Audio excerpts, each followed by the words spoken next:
A segunda aula, a aula de hoje, é uma aula sobre fontes de consulta, para ver de onde a gente vai buscar informação para um roteiro. Eu estou partindo do pressuposto, por tudo que a gente conversou na primeira aula, que eu estou falando com quem está nos primeiros anos de graduação, em graduações mais científicas, vou colocar dessa forma, tá? Mas eu vou dar uma passadinha com vocês pelo basicão de Lattes, artigo científico e coisa assim, só para ressaltar alguns pontos. Então, quem já está um pouco mais para frente, por favor, ignora que eu estou repetindo um pouco do básico aqui, mas para a gente, né, começar todo mundo do mesmo nível. Então, vamos lá. Bom, se você vai fazer um material de divulgação, se você vai falar sobre ciência em mídias, como que você vai conseguir as referências, como que você vai conseguir saber do que falar ou achar uma boa estratégia, uma informação legal para passar? O jeito clássico, o jeito jornalístico, mais direto é você entrar na plataforma Lattes. Para quem não conhece a plataforma Lattes, parabéns, você é um privilegiado. Tô brincando. Mas é basicamente o pão com manteiga que a gente tem que fazer para conseguir qualquer financiamento de ciência, ou se matricular em pós, ou fazer qualquer... Para fazer ciência no Brasil, você tem que ter criado um perfil na plataforma Lattes. E isso para jornalistas é fantástico, porque você pode pegar um tema quente, procurar sobre o tema lá e encontrar quem são os pesquisadores que falam daquilo.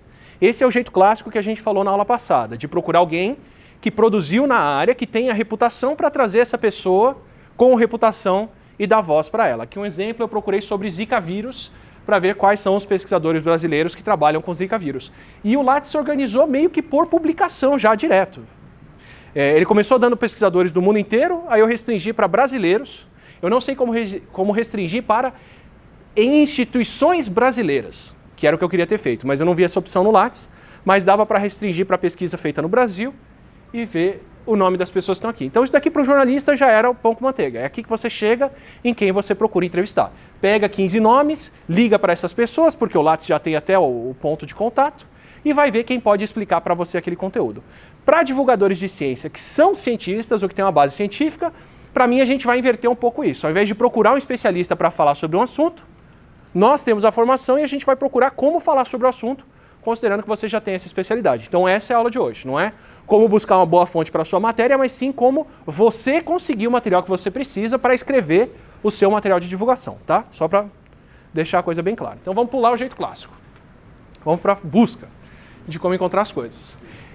E a gente vai entrar, eu vou falar bastante sobre como que acontece o caminho das publicações e por aí vai, mas eu queria começar pelo básico do básico, porque acredite ou não, tem muita coisa que a gente faz por intuição e não para pensar como é que funciona de verdade. E eu queria passar por vários pontos desses, começando pelo básico mesmo, como dar um Google, como fazer uma busca.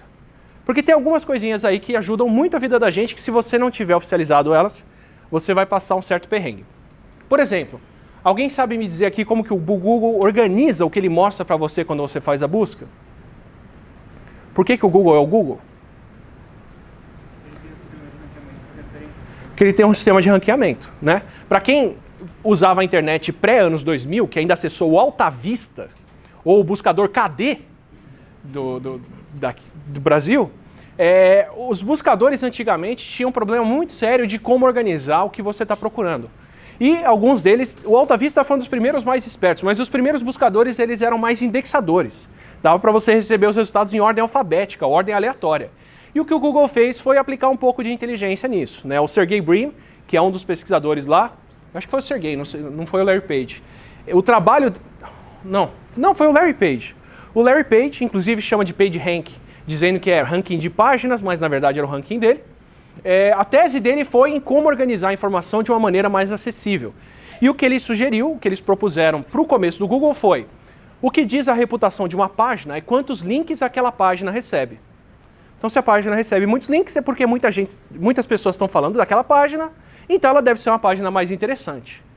Começaram a colocar outras coisas por trás e criaram o que eles chamam de PageRank, que de lá para cá já mudou muito, mas é a receita secreta do Google. O Google não pode falar como ele organiza os resultados, porque senão as pessoas vão piorar o que elas já fazem, que é tentar trapacear onde você aparece nesse ranking. Mas é basicamente assim. O que já tem N camadas em cima. O basicão é: se muitas páginas linkam para uma página, aquela página é importante. E ela tende a aparecer primeiro. E eu chamo a atenção disso para vocês, porque a gente está na universidade e a universidade, qualquer universidade pública no Brasil, tem uma posição no PageRank muito privilegiada. Tá? Qualquer docente que escreve sobre alguma coisa na sua página própria do laboratório, por estar dentro do domínio da universidade, já tem acesso a uma posição muito boa no PageRank aqui, que o comércio e outras páginas particulares têm que gastar uma grana muito grande para poder fazer isso. Tá? A indústria de SEO, né, de otimização para busca, serve para você otimizar a página e a informação que está dentro dela, para ela ser lida melhor pelo Google, pelo Robots, que é o arquivo de texto que o Google está montando ali, do que tem dentro da sua página, mas ela também serve para você conseguir que páginas de grande reputação linkem para você subir no PageRank. Tá? Então, no mundo lá fora, no mundo privado, é super difícil de conseguir uma posição muito boa no Google e de ter esse privilégio de aparecer na primeira página de busca das pessoas. A gente já tem acesso a isso muito fácil, simplesmente por estar dentro da universidade. Então saibam disso. Se vocês quiserem dar visibilidade para alguma coisa, um dos caminhos é publicar algo dentro da página da universidade. Isso é garantido aqui no Brasil, que você vai estar ali no começo das buscas. Mas tem outras coisas mais, né? Para você fazer uma busca, é o básico do básico do básico de busca booleana, só para deixar para vocês claros alguns termos. Por exemplo, imagina que eu tenho dois itens, A e B, e eu estou querendo procurar alguma coisa que tenha a ver com os dois. Se eu busco por A e B, usando a busca booleana, e eu já vou mostrar como é que isso daqui acontece no Google, você só vai pegar as páginas que têm os dois conteúdos. Tratam de A e B juntos. Então, se eu procurar por, sei lá, vaso amarelo, só a página que tratar de vasos e de amarelo vai aparecer para mim, procurando por A e B. Se eu procurar por A ou B, eu vou estar procurando por quem fala de vaso ou de amarelo. Qualquer um dos dois vai aparecer para mim.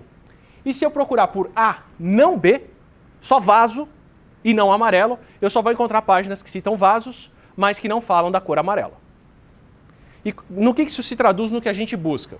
Vou deixar o slide aberto para vocês, tem mais alguns termos legais para buscar ali. Se eu procurar, por exemplo, por divulgação ciência aberto, eu tenho aqui 60 milhões de resultados.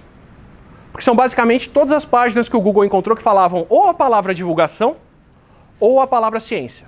Ou as duas juntas, tanto faz. Todo mundo que fala divulgação e que fala ciência veio no resultado para mim. Mas não é isso que eu quero. Eu quero divulgação ciência. Se eu colocar entre aspas, eu estou indo para A e B. Só quem tiver as duas palavras juntas, uma seguida da outra. E eu escrevi divulgação ciência errado para mostrar para vocês que vem só o resultado literal. De 60 milhões de páginas, eu tive 1.500 como resultado aqui.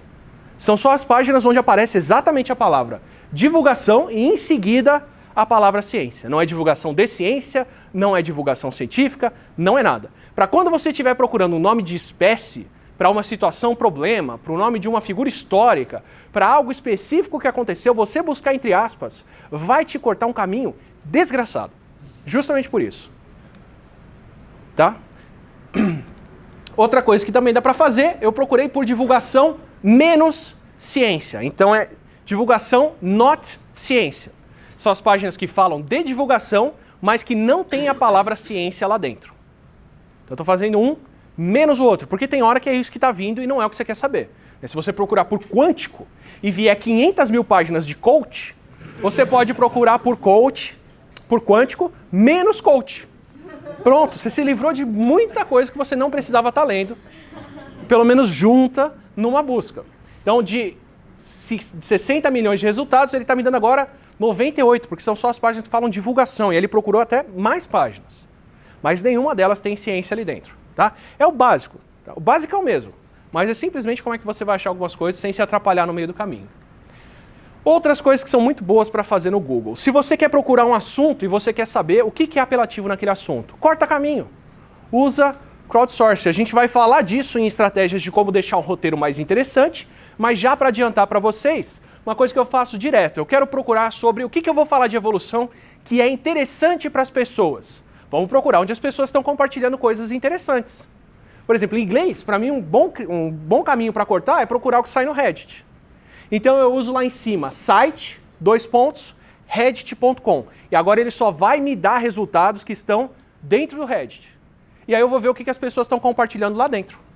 Dá para achar um monte de curiosidade, artigo científico sendo discutido, N outras coisas, mas já tem sem comentários embaixo, já tem uma discussão, já tem o que recebeu voto, não recebeu voto.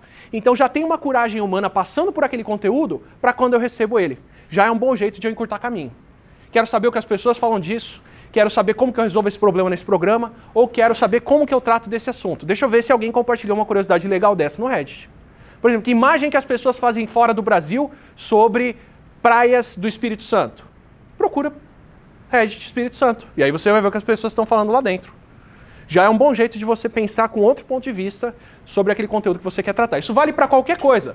Eu posso usar, por exemplo, da wiki.org para procurar, eu vou mostrar para vocês com imagens isso, mas para procurar só o conteúdo da Wikipédia, que já tem acesso aberto e direito de reprodução. Então eu posso usar aquelas imagens sem problemas. Então, ao invés de entrar na busca por imagens e procurar qualquer coisa, eu já procuro só as imagens que eu posso reproduzir, sem problema no meu material, sem prejuízo. Então, o que mais que você pode colocar? Você pode colocar o link, 2 pontos e o site, e aí você está fazendo o contrário. Você está procurando quem linka para aquele seu link. Então, eu vou mostrar para vocês uma ferramenta bem mais útil para fazer isso. Mas, de antemão, achou um artigo científico legal? Quer saber o impacto que ele tem? Pega o link do artigo, procura por link, 2 pontos e o link do artigo. Você vai encontrar todo mundo que está falando dele. De repente, lá no meio, você vê uma posição diferente, uma outra ideia, uma discussão sobre aquele artigo que te dá o gancho que você vai usar para fazer o seu conteúdo ali em cima. Então, usar esses operadores é bom para você conseguir sair, fazer um pensamento um pouquinho horizontal daquele conteúdo e chegar em outras inspirações, não só o vertical, de ler aquela informação do começo ao fim. O till ou related vai dar outros temas próximos daquele, também dá para procurar outras coisas. Por file type, para quem quiser procurar aula, PDF ou qualquer outra coisa, dá para procurar por file type. E o termo asterisco vira qualquer coisa. Então, divulgação de e asterisco vai ser divulgação de ciência, divulgação de negócios, divulgação de qualquer coisa. O asterisco serve como essa palavra coringa aí no meio para você procurar qualquer coisa. Tem N formas de fazer uma busca melhor. Busca booleana é uma ciência toda, com uma série de coisas por trás, mas isso aqui para mim é só o basicão do que você pode fazer para chegar em fontes ou para chegar na informação legal de uma maneira mais rápida. Outra coisa que eu posso fazer, eu posso ir na parte de imagens do Google, fazer uma busca por imagens para ver o que tem relacionado com aquilo. E eu posso vir aqui no Tools, no Ferramentas, ou no More, e ver o que mais ele oferece. A gente vai falar do Google Books logo mais, para ver como fazer isso. E daqui a pouquinho eu vou falar também de imagens e vídeos de como buscar aqui dentro, tá? Só para lembrar para vocês, tem outras fontes e outras coisas aí para procurar informação. O Books, em especial, a gente vai gastar um tempinho olhando para ele, porque tem muita ideia legal de como você busca informação lá dentro para saber do que falar daquilo de uma maneira mais acessível, mais fácil, usando já o trabalho de outras pessoas para subir em cima dos ombros delas. Google Imagens, o que eu recomendo fazer lá? Não sei se vocês já testaram isso, mas você pode fazer busca pela imagem que você tem, subindo ela pela câmerazinha. E isso é ótimo para você descobrir se uma imagem é montagem. Recebeu uma imagem estranha, tem um tubarão nadando na enchente do lado do carro. Já viram essa imagem? Acho que todo mundo já viu. É alguma enchente que dizem que foi uma enchente nos Estados Unidos, e aí é um carro parado na avenida e tem um tubarão passando aqui do lado. Você pega aquela imagem, joga ela na busca por imagem aqui, você vai encontrar as 2 fotos originais. Tanto a do tubarão na água, quanto a do carro com a água do lado sem o tubarão. Então pronto, você consegue descobrir de quando é aquela imagem, quem postou aquilo primeiro, se existe aquela imagem em resoluções maiores para você usar ou não, quem está falando daquilo, especialmente se forem memes ou outras coisas, esse é o jeito mais direto de procurar. Ou entra no Know Your Meme, vai lá, perde o ano lá dentro, vendo essas coisas e procura por ali. Outra coisa da busca por imagem, se você for em ferramentas, você pode ter uma série de outras propriedades da imagem para buscar. Recomendo muito para você facilitar a sua vida, por exemplo, quero uma imagem para ilustrar o meu artigo, quero uma imagem para colocar no meu vídeo, quero uma imagem para o post do meu podcast, quero uma imagem para a thumb do que eu estou fazendo. Ótimo. Vai no Imagens, procura pelo termo que você quer, eu procurei por HIV aqui, vai em Ferramentas, Direitos de Uso, marcadas para reutilização modificada. Isso aqui são os termos do Creative Commons, que é uma licença não oficial adotada pela internet, que é reconhecida legalmente, que ela tem vários termos. Eu posso produzir um conteúdo e falar, meu conteúdo está disponível para qualquer pessoa fazer qualquer uso. É CC0. Fica à vontade, tá bom? Tem o CC BY. Meu conteúdo pode ser usado por qualquer pessoa para fazer qualquer coisa, contanto que ela fale que eu criei ele originalmente. Ou o meu conteúdo pode ser usado por qualquer um, contanto que a pessoa não modifique o que eu fiz. Ou ela pode modificar o que eu fiz, ela pode distribuir, mas ela tem que distribuir nos mesmos termos que eu. Então, se alguém usar essa imagem que eu coloquei aqui, o material que a pessoa fizer com essa imagem também tem que estar disponível pelo mesmo termo CC. Ou pode usar de qualquer jeito, pode modificar, contanto que cite que eu sou a fonte, mas não pode usar comercialmente. Tem N termos, tem N resoluções do CC, cada autor escolhe o que quer quando vai colocar o seu conteúdo na internet, mas você fazendo essa busca aqui no Google, ele já está te jogando preferencialmente para esse tipo de material. Não é garantido, é bom você entrar naquela imagem, ver os termos de uso dela no site onde ela está, mas já é uma boa forma de você procurar as imagens que quem colocou teve o mínimo de cuidado de avisar isso ali para onde você está procurando, tá? Mais para frente, na aula de como enriquecer o material, eu vou passar para vocês bancos de imagens que vocês podem consultar, que são bancos de imagens abertas, que dá para usar no vídeo sem problema, tipo Pixabay, algumas imagens da Wikimedia, mas uma primeira forma de você encontrar já é só por essa busca de imagem aqui, pedindo que tem licença aberta. Então, só para cortar o caminho e já saber por onde começar as coisas. Você vai ver que quando você restringe por licença aberta, tem várias imagens ali que você já viu em vários cantos. Em blog, em site, em jornal, em revista, porque está todo mundo usando as mesmas coisas que tem o direito aberto também. Não é uma preocupação do nosso dia a dia, mas é uma preocupação que vale a pena ter quando você vai produzir conteúdo, especialmente online, que mais pessoas vão consumir. Então, aqui uma busca que me facilita demais para fazer a apresentação, por exemplo, de aula, é procurar por Insight, também serve como site, RCSB, que é o banco de proteína, é o Protein Data Bank, eu não lembro como é que são os termos do começo dele, mas é um banco de dados de proteína, onde o pessoal deposita estruturas proteicas, inclusive algumas que são resolvidas aqui no laboratório de luz síncroton, e eu procuro por HIV ali, e tem uma série de imagens de proteína de HIV, das partes dele, e eu sei que são todas abertas, porque é um centro europeu que tudo que foi postado lá dentro tem licença de reuso não comercial. Então toda vez que eu vou dar aula, quero uma imagem bonita, que eu já sei que tem direito de reuso, eu já procuro direto pelo site que eu estou acostumado a pegar as imagens lá de dentro e procurar por ele. Então minha recomendação para vocês, tem muitos sites que têm uma indexação terrível, você pode colocar aqui Insight, o link dele, e procurar o que está lá dentro e consumir, usar isso sem medo de uso. Assim, CDC para imagem de saúde, tem muita imagem boa, mas é difícil de achar elas dentro do banco de dados deles. A NASA tem umas imagens astronômicas fantásticas, tudo que a NASA posta tem direito de reuso, mas é difícil às vezes de procurar lá dentro e chegar numa imagem curada, legal, que o pessoal fez. Então coloca ali nasa.org, nasa.gov e procura as imagens e seja feliz com o que já tem feito, tá? Só para encurtar o caminho de vocês. Encontra travesseiro também, né? Também. Estranhamente, a NASA posta pouco sobre travesseiro. Estranhamente. E algumas outras coisinhas básicas do Google. Você pode fazer conversão, pode usar de calculadora, pode fazer de tudo. Isso aqui é mais curiosidade, hoje o assistente mata isso tudo pra gente, né? Mas conversão de medidas, conversão de... aqui 10 polegadas para metro. O exemplo que eu tinha antes era dólar para real. E aí o dólar tava R$2. Deu até uma dorzinha no coração de ver, assim. Só que é de 2013, 2014.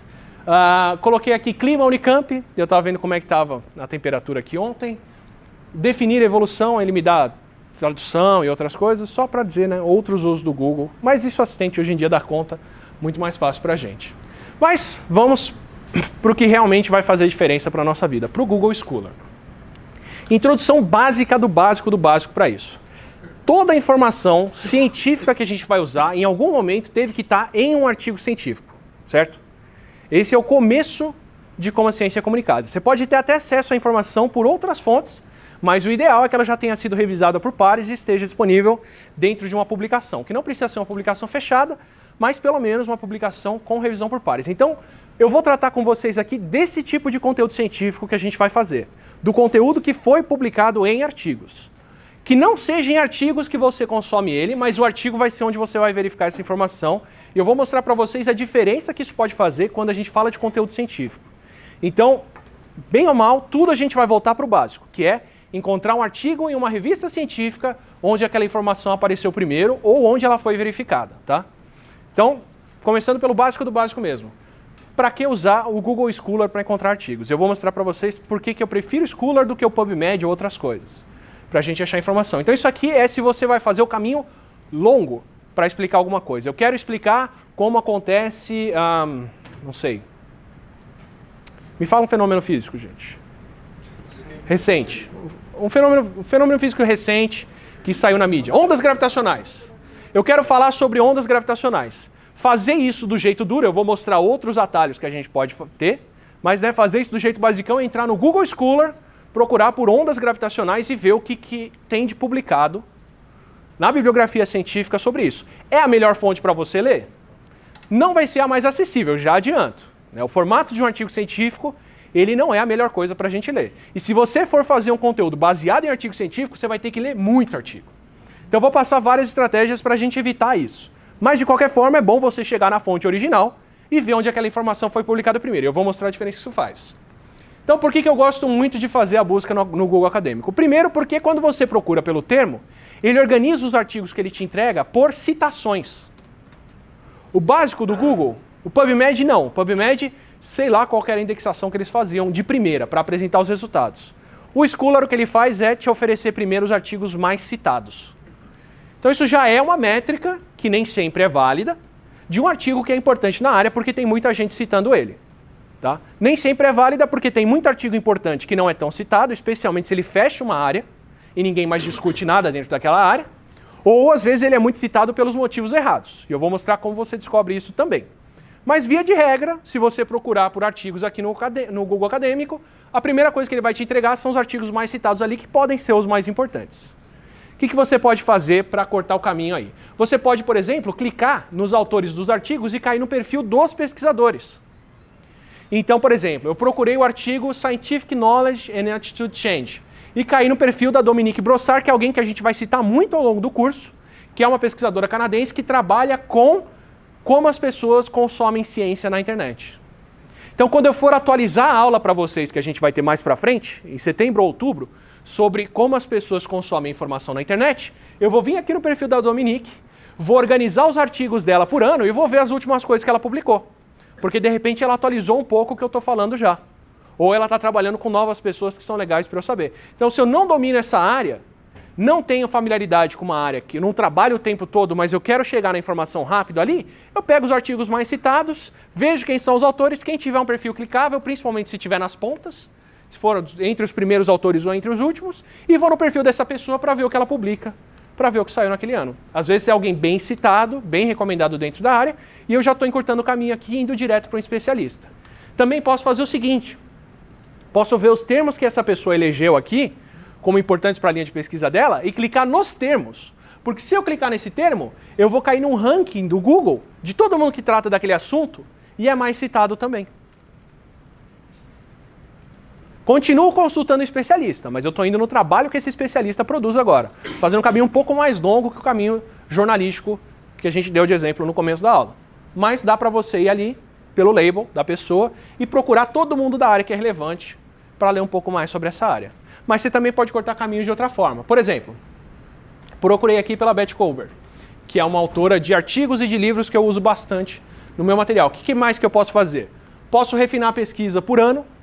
Então eu vou procurar a Dominique Brossard, vou procurar quem citou ela, eu vou organizar quem tem citado o trabalho dela desde 2018, para ver o que tem saído de recente na área, para ver se tem mais alguma coisa interessante, para ver se alguém reavaliou aquele resultado e está falando alguma outra coisa dele mais recentemente, especialmente se é um fenômeno de internet, que muda o tempo todo. Eu vou poder classificar por data, por pesquisa em outras línguas, vou poder já encontrar o PDF do artigo aqui do lado e ir direto para a leitura dele. Isso aqui para mim já vale mais que o PubMed a qualquer hora. Tá? Você pode vir aqui em todas as tantas versões, clicar ali e pegar um PDF daquele artigo disponível ou na página do pesquisador ou em outro canto. Às vezes até livro você encontra legalmente distribuído pelos autores por aqui. Tá? Tem outros sites, tem a LibGen, tem o SciHub para o pessoal que quer piratear o artigo. Às vezes você nem precisa. Procura no Google Acadêmico, procura ali o nome do pesquisador, vê o que ele publica, o que ela publica, você já tem o PDF ali do lado e está disponível. E às vezes se não tivesse, já tem o e-mail da pessoa, manda um e-mail para ela, pede aquele material, é 2 para conseguir. Dá para fazer a busca depois mais avançada por termos, combinar eles, combinar ano e por aí vai, do mesmo jeito das ferramentas do Google. Dá para clicar nas versões e ver quais são as disponíveis. Vira e mexe, o ResearchGate, o Semantic Scholar e o Academia tem disponível esse artigo em PDF lá dentro. Às vezes você tem que fazer o usuário para ver, porque todo mundo quer o teu usuário para tudo. mas você consegue o PDF de boa parte dos artigos dessa forma, sem problemas. Quando não está disponível por Open Access na própria página da revista, ele já me avisa ali em cima que eu vou ter acesso a ele também. PubMed faz isso? Faz também, mas o PubMed não indexa tantas fontes de artigos quanto o Scholar faz. O Scholar indexa, inclusive, a página do pesquisador no site da universidade. Então, se o pesquisador disponibilizou o PDF só no site dele, a pesquisadora foi lá e colocou, a Dominique foi lá e colocou o PDF só no site dela, eu consigo mesmo assim achar o PDF do site dela e baixar. E às vezes você pega até outras versões do artigo, ou mais coisa ainda. Tá? Inclusive, tinha gente que usava isso para aumentar a citação para o próprio artigo. Colocava várias versões do site, e aí aumentava o número de citações daquele artigo no Scholar e subia a pessoa no ranking ali. Mas enfim. É bom para achar isso. E se você quiser de quebra, ainda tem aqui citado por tantos. Eu vou mostrar para vocês para onde vai cada um. Para começar, as aspas ali já te dá a bibliografia pronta para citar no formato APA, Chicago, ou o que você quiser.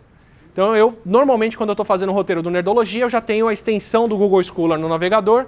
Cheguei no artigo que eu vou citar lá dentro, eu já clico na extensão, procuro por ele, vou na aspas, gero a bibliografia para mim no formato bonitinho e colo e tá bom. Não preciso nem de um programa para gerenciar referências, como que a gente vai ver na aula que vem, e já consigo gerar a citação para mim, bonitinha, bem feitinha ali de primeiro. Quase sempre funciona. Se ao invés de clicar nas aspas eu for no citado por tantos, eu vou cair em todos os artigos que citam aquele artigo. Isso para mim é a melhor pesquisa bibliográfica. Mesmo que seja um artigo clássico, como o de ondas gravitacionais, que impacto que esse artigo teve na área? O que eu vou fazer? Eu vou procurar por ele no Scholar, vou ver quem cita e vou ver o que está sendo publicado recentemente.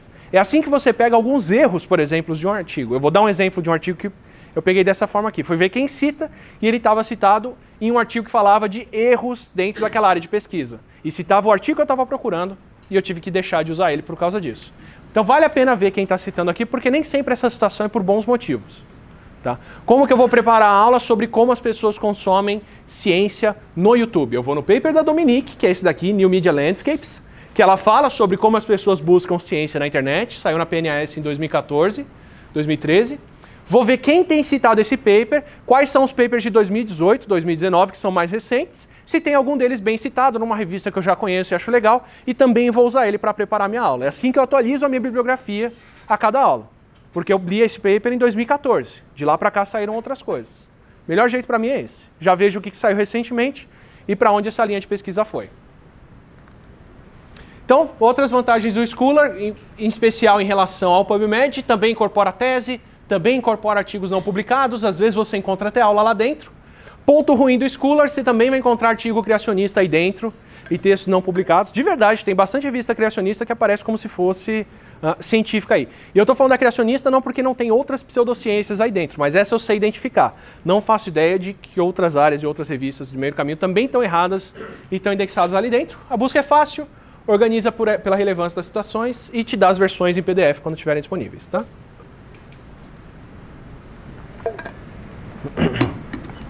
Mas, Átila, e aí da comparação com o PubMed, tem até a bibliografia, vai estar no slide para vocês.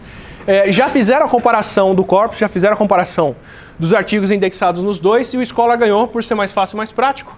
E o PubMed estava como mais completo dentro da área de saúde, que foi o que o pessoal que fez a comparação estava vendo, tá? Não necessariamente isso se repete para todas as áreas. O PubMed tem um problema seríssimo com indexação de revistas, por exemplo, de humanidades, que o Scholar incorpora muito melhor.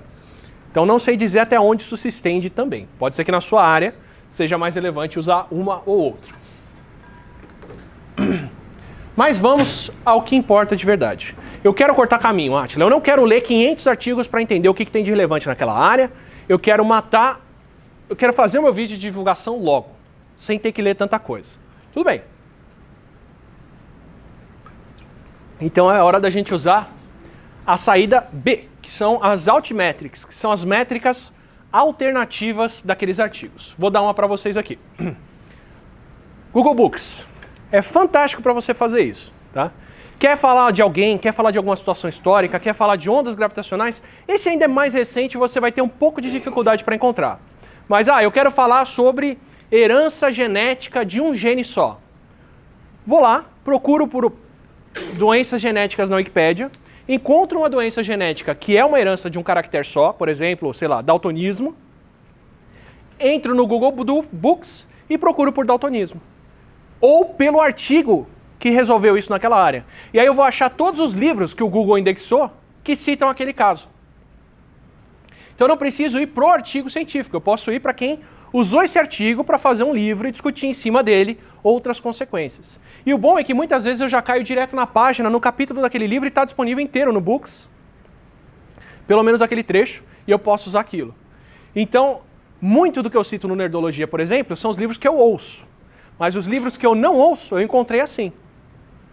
Principalmente se é uma área que eu não domino. Ah, eu quero falar de papel moeda, que é o que vai sair semana que vem.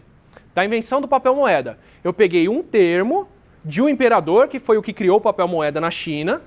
Peguei aquele termo, procurei no Google Books, e aí eu já tinha vários livros sobre papel moeda, que seguem a corrente histórica, que citam o trabalho original daquilo, e que vão embasar muito bem o meu vídeo dessa forma. E eu consigo comparar 5, 10, 15 livros numa busca só, e matar o que eu preciso fazer.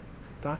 Então, pelo menos para coisas que são bastante populares, principalmente se o exemplo não for brasileiro, porque tem indexação de livros em português aqui, mas ela não é tão extensa quanto em inglês, joga no Google Books, você vai encontrar um livro para ler, vai achar esse livro disponível ali muito bem às vezes, ou pelo menos aquele trecho que você precisa, e seu caminho já está encurtado. O bom, que eu recomendo disso, é que muitas vezes quando o pessoal vai fazer um livro sobre um artigo, a pessoa tem que se esforçar para tornar aquilo mais acessível. Então ela vai contar uma história ao redor, ela vai falar de algo que aconteceu, ela vai falar de onde aquilo é importante, e você pode usar esses outros exemplos para fazer o seu material. Você não precisa usar só o material bruto original. Já tem o trabalho de alguém feito, cita esse trabalho também, incorpora ele no que você está fazendo e corta o seu caminho. Tá? Então, eu preciso bolar a ideia de um vídeo, eu preciso bolar a ideia de um podcast para falar desse assunto. Entra no Books, procura alguma história legal, achou aquela história legal, você já está com o seu caminho mais curto, pode seguir adiante com ele. Tá? Fácil assim. Especialmente se você procurar por termos de artigos.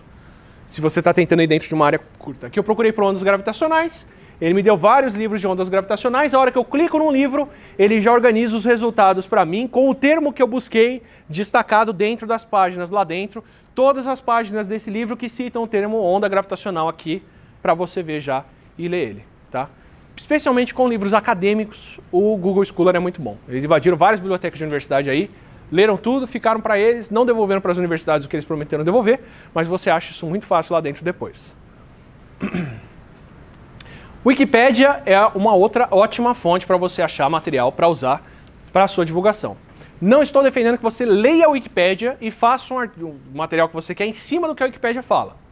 Vou levar a definição do James Gleick aqui para a vida.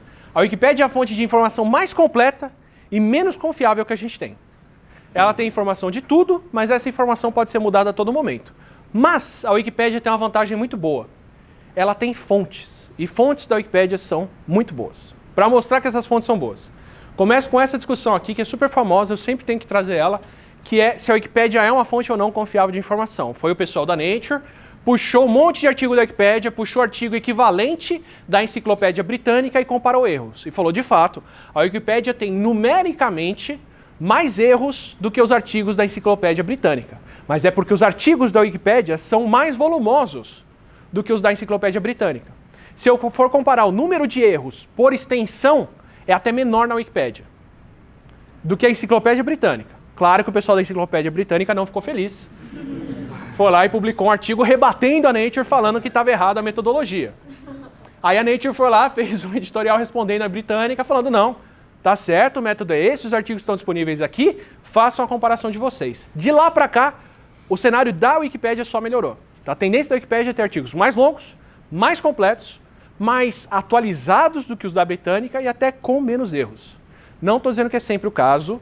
Temas polarizados tendem a ser super imbricados dentro da Wikipédia, tem disputa lá dentro de edição para uma série de coisas, mas para divulgação científica quase sempre é muito bom. E o melhor que você faz é entrar lá e ir nas referências do final da Wikipédia. Ver quais são os artigos que são citados lá dentro. E eu adianto para vocês por quê. Esses artigos, dentro de uma área que aparecem na Wikipédia, tendem a ser artigos com mais impacto, com mais citações, e eles são indexados na Wikipédia menos de um mês depois de publicados, comparados com outros artigos da mesma área. Então posso falar isso para você sobre HIV com facilidade. Se eu quero atualizar minha bibliografia de HIV, é só entrar no artigo da Wikipédia de HIV e ver quais são os papers mais recentes que o pessoal adicionou lá dentro. Esses artigos entram em pouco tempo, então achado importante na área é coisa rápida para o pessoal, pelo menos no artigo em inglês, editar e colocar aquela fonte nova e o significado daquele achado. E se esse artigo foi parar dentro da Wikipédia, ele tem mais chances de ser um artigo mais citado e de maior impacto naquela área. Porque teve um filtro humano aí que leu aquilo e falou, isso aqui é importante, vai para a Wikipédia. Nem sempre é o caso, tem gente que inclui o próprio artigo na Wikipédia e por aí vai, mas, num geral, na média, principalmente se é uma área que você não domina, pegar a bibliografia citada na Wikipédia é um bom jeito de você chegar em bons artigos da área em bem pouco tempo. Como eu disse para vocês, pesquisado e comprovado que são artigos que são mais relevantes dentro das áreas. Tá? E um achado mais recente, bem legal do ano passado, eu acho que eu falei disso na aula anterior, vou me repetir de qualquer forma, um pesquisador de química foi lá, escreveu 40 artigos sobre temas que não tinha na Wikipédia. Publicou 20 na Wikipédia e engavetou 20. E depois foi ver, 5 anos depois, como que a bibliografia da área usava termos... Aliás, se a bibliografia da área usava os termos que ele tinha usado nos artigos da Wikipédia. E, sim, dentro da área dos 20 artigos que foram para o ar na Wikipédia, as introduções dos papers mais recentes usavam as mesmas palavras que ele tinha usado nos textos. Dentro dos artigos que ele engavetou, ninguém usava os termos. O que ele está mostrando? Que assim que ele colocou artigos de áreas que não tinha na Wikipédia, quem era daquela área ia fazer a introdução do paper, ia lá, lia o artigo da Wikipédia, meio que parafraseava aquilo e publicava o artigo. Ele demonstrou isso, ele fez o teste empírico. Levou 5 anos, mas ele mostrou que mesmo entre os cientistas, quem escreveu uma introdução de um paper ia lá na Wikipédia e usava o material da Wikipédia como referência. E não citava a Wikipédia, claro, depois que tinha usado. Mas ela dita até o discurso científico. Tá? Esse é um ponto, no caso, tá fazendo, sei lá, um vídeo, alguma coisa, é errado você ter a Wikipédia? Porque eu já fui crucificada pelo meu orientador de estar citando a Wikipédia. Mas é justamente por isso, o que você vai citar não é o artigo da Wikipédia. Não é o artigo. O que você vai citar são essas fontes aqui embaixo. Então, primeiro, eu só pego informação da Wikipédia que tem a citação logo depois. E o que eu faço? Clico, vou na citação, leio se fala o que de fato fala na Wikipédia, e se está confirmado, beleza, eu cito aquilo. O artigo original. A Wikipédia, ela não cria informação, ela é um repositório. Essa informação tem que ter sido criada em outro lugar e ela cita. Inclusive gera loopholes incríveis. Tem o caso de um artista que alguém foi lá e trocou o nome do cara na Wikipédia. Colocou um apelido no nome dele, eu não lembro qual era o apelido. Aí o pessoal de uma rádio viu o nome do cara na Wikipédia e falou o nome dele errado na rádio, numa reportagem. Aí ele ficou sabendo que veio da Wikipédia, editou o artigo da Wikipédia para corrigir o nome dele. A Wikipédia falou, não, você não pode editar o seu artigo na Wikipédia. A fonte certa é a rádio. E citou a rádio. Então o próprio artista não podia corrigir o nome, porque era um artigo dele, e porque a rádio estava errada por causa da Wikipédia, mas a Wikipédia ficou errada por causa da rádio. Então gera esses loops, mas essa é a maneira com que eles passam a régua. A informação da Wikipédia tem que vir de outro lugar. Então ela de verdade não é a fonte. A fonte é o outro lugar que publicou aquilo. Aí eu entendo a parte da questão. Mas é isso. No fim, ela é um bom repositório para você achar boas fontes literárias, especialmente se são fontes atualizadas. Recomendo até para você que está entrando numa área, procurar o artigo na Wikipédia para ver quem é mais citado lá embaixo, porque pode ser uma boa indicação. Tá? Isso não acontece por acaso. Tem uma coragem humana por trás. Passei por isso, inclusive. Eu tenho uma citação na Wikipédia de um artigo nosso de Zika vírus circulando na África. A gente estava estudando o vírus como hipster ainda, em 2012, 2010, quando o vírus só circulava em macaco, na África. Pelo menos as amostras que a gente tinha eram essas. E a gente publicou na PLOS, que é uma revista aberta, com a figura aberta, com direito de reuso. O pessoal foi lá, pegou o mapa de circulação do Zika na África e colocou esse mapa na Wikipédia. E está disponível lá para quem quiser reusar. Então assim, eu não precisei fazer esforço nenhum. Tudo que eu fiz foi publicar um artigo sobre. E publicar esse artigo no meio de acesso aberto. Os usuários da Wikipédia que foram lá, acharam a informação, colocaram disponível e ela ficou por ali. Então funciona. Não estou dizendo que funciona sempre. Se você sente que na sua área a informação não está completa, aproveita e completa ela. Mas é um bom jeito de você chegar em boas fontes, sim, especialmente no termo em inglês. Não manjo de inglês, você já está muito ferrado nesse caminho. Mas o mínimo que você pode fazer é chegar no artigo em português, depois trocar a língua e ir para a bibliografia lá embaixo. Tá? Inclusive é a manha que eu tenho para procurar nome de espécie e outras coisas. Às vezes eu acho o artigo em inglês e passo para o português para ver o termo que usa em português, ou pego o termo em português que é o que eu ouço, procuro por ele e depois passo para o inglês para ver a bibliografia. Mas essa troca vale muito a pena sim. Tá? E, para mim, a melhor ferramenta para quem tem domínio científico da área e quer saber um pouco mais sobre o que falar, Altmetrics. Altmetrics são o que o termo indica mesmo, métricas alternativas. Alternativas a quê? Alternativas a citações científicas. Como eu falei ali no Scholar, para o Scholar ranquear um paper acima de outro, mais artigos científicos estão citando aquele artigo. Essa é a métrica da ciência até hoje. Foi uma régua que propuseram na década de 70 e virou basicamente a única régua, ou quase a única régua que se usa para medir produção acadêmica, que é quantas pessoas citam o seu trabalho. Né? Na época em que não se tinha downloads para contar, ninguém podia ficar do lado da máquina de Xerox na biblioteca para ver quais eram os artigos mais xerocados. Como que você define quais são os artigos mais importantes? Você vê a consequência dele. Quais são os artigos mais citados por outros cientistas. Isso é fruto de uma época onde você só tinha como saber isso. Hoje a gente tem como saber N outras coisas. São as métricas alternativas. Isso aqui é uma ferramenta. Vocês vão ver essa ferramenta na aula que vem. Eu vou mostrar como é que você baixa, instala no teu navegador e faz. Recomendo que vocês façam isso. Mas já para adiantar, o nome dessa ferramenta é Altmetric. Tem outras ferramentas para métricas alternativas também, mas nenhuma tão fácil de clicar, baixar, instalar no seu navegador e usar o tempo todo. É basicamente um favorito que quando você encontra um artigo científico, você clica nele e ele baixa uma barrinha com essa rosquinha aqui, te dizendo um número atribuído, um score atribuído ao paper. E esse score quer dizer o quê? Esse score quer dizer onde esse paper já foi tratado. Então, para dar um exemplo para vocês, como que eu sabia que ondas gravitacionais iam ganhar um prêmio Nobel? Antes deles ganharem um prêmio Nobel. Naquele ano, foi o paper com mais métrica alternativa do Altmetric. Foi o paper que foi mais citado na imprensa, foi o paper que foi mais citado no Twitter, foi o paper que foi mais citado na Wikipedia, foi o paper que foi mais recomendado por aí. Então você já sabe que o impacto daquele paper foi muito grande. Não necessariamente dentro da área acadêmica, ainda ia levar 2, 3 anos para esse paper ser bastante citado por outros artigos científicos, porque esse é o ritmo que a ciência avança, mas em 2 ou 3 meses eu já sabia que ele era importante para o mundo, porque o mundo inteiro estava falando dele. E eu sabia disso por quê? Por causa dessas rosquinhas aqui. Porque ele foi citado em 130 jornais, 62 blogs, 4.500 usuários de Facebook, 110 páginas de Facebook, 4.150 tweets, foi usado em 40 páginas da Wikipédia, foi compartilhado por 230 usuários de Google+, os últimos 230 que estavam lá.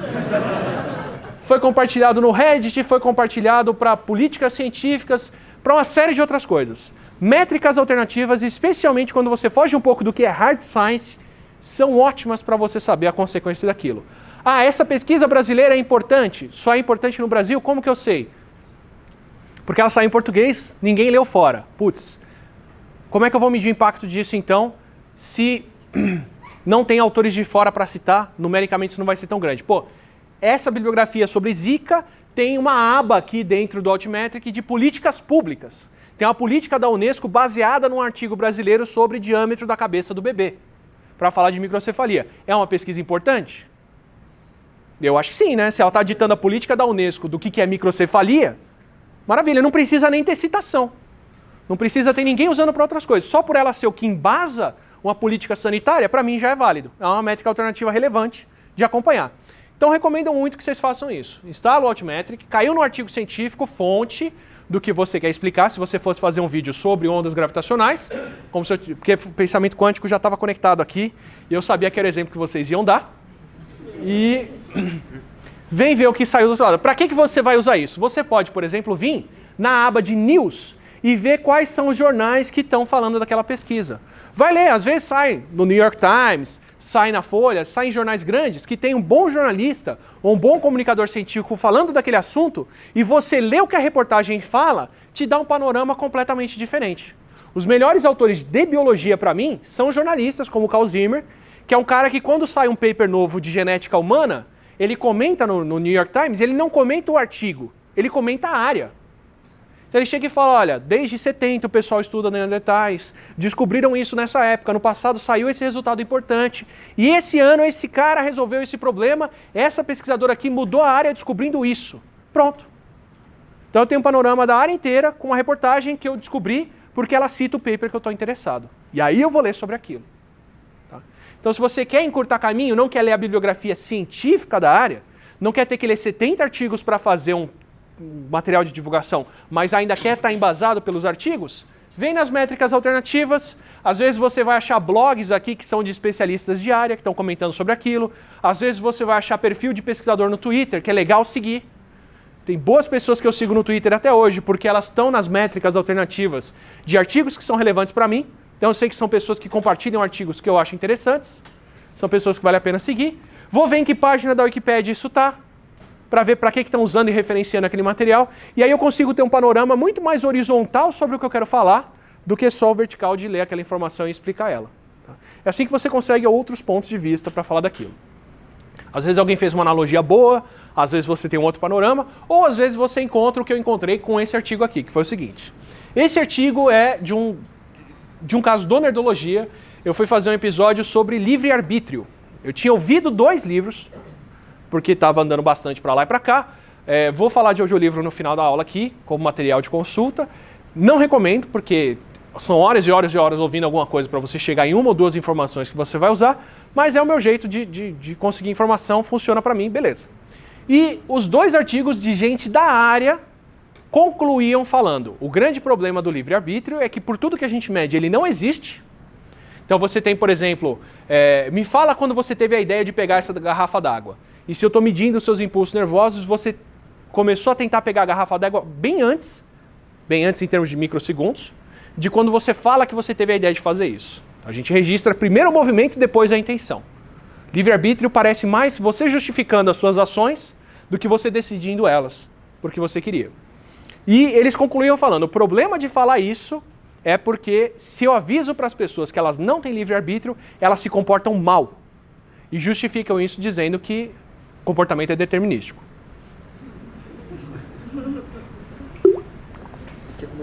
Então não fui eu que fiz a coisa errada, é que eu não mando nos meus pensamentos e meus pensamentos resolveram fazer uma coisa errada. Teoricamente as pessoas justificam isso. Os 2 livros terminavam da mesma forma, os 2 livros citavam esse paper aqui, The Value of Believing in Free Will, para falar isso. Falei, legal. Se eu vou explicar isso num vídeo, eu tenho que ir no artigo original para ver o que o pessoal falou lá. Fui lá, peguei o artigo, de fato o artigo falava: quando a gente fala para as pessoas que o comportamento é determinístico, elas trapaceiam mais no nosso teste. Aí eu fui nas métricas alternativas, é um artigo super famoso. Sai reportagem sobre ele, sai um monte de coisa sobre ele, mas uma das reportagens que eu encontrei, porque ele tem mais de 700 citações no Scholar, tá? É um paper super citado, mas eu não ia ler a bibliografia inteira da área para saber o que pensar a respeito. Aí eu vim nas notícias, e lá embaixo tem uma notícia de 2015 do New York Times falando: vários estudos de psicologia não têm resultados tão válidos quanto o que eles dizem que é. E um dos papers citados nessa reportagem como um paper que concluía coisas inválidas era esse. Então eles falavam: tem vários papers que tem um p-value que é 0,2, 0,3, e mesmo assim falam que o resultado é válido. Um deles mais famosos é esse estudo aqui. Eita!